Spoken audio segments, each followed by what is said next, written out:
On se retrouve pour notre dernière partie où on va parler un petit peu du football en général. Et déjà, première chose par rapport au club dans lesquels vous êtes passé, je pense à Nice, je pense à Reims, je pense au TFC, mais là en tant que coach, au Paris Saint-Germain, pourquoi pas.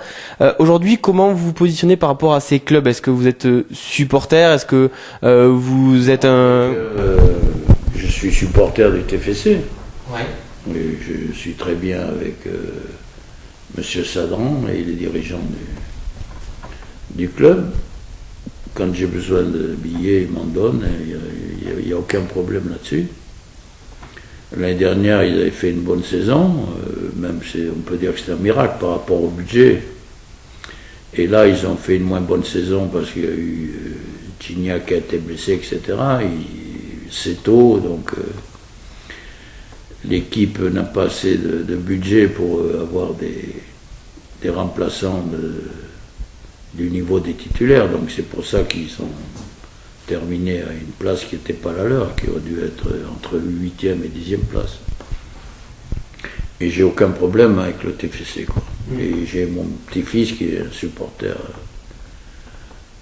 fou, quoi. C'est pour lui que je demande des places quelquefois. Et pour les autres, j'ai une sympathie pour Reims, quoi. Puis je suis le résultat, bien sûr, du Paris Saint-Germain, etc. Et de Nice. Mais enfin, Paris Saint-Germain, j'ai vécu 2 ans formidables, et une 3e année moins. Mais à Reims, j'ai que des bons souvenirs. Hein. À Nice, moins, puisque j'étais à l'armée, donc j'étais jamais à Nice. J'ai eu des problèmes avec le président et avec l'entraîneur, Carniglia.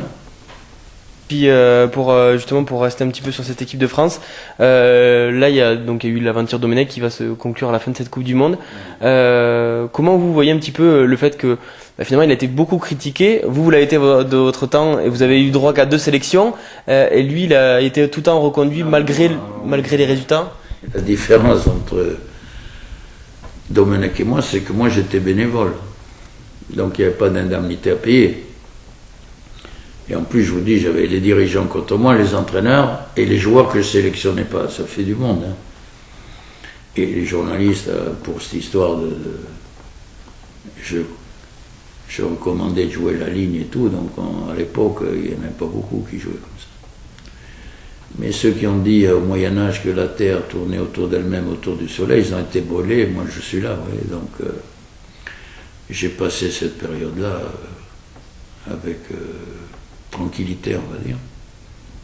Puis après, j'ai fait entraîneur pour prouver que ce que j'avais fait là, je le faisais ailleurs aussi. Avec Luchon, une petite équipe amateur, on a eu des résultats aussi, puis avec le PSG aussi. On est monté en première division, puis on n'est jamais descendu. Avec un budget qui n'était pas celui de Canal+. Donc celle de l'équipe de France de 58, du Barça maintenant, etc. Le problème, c'est que j'ai pas eu des moyens financiers comme le PSG l'a eu avec Canal+, pour faire mieux, quoi. Voilà. Mais en 2e année, on a failli jouer la Coupe des Coupes.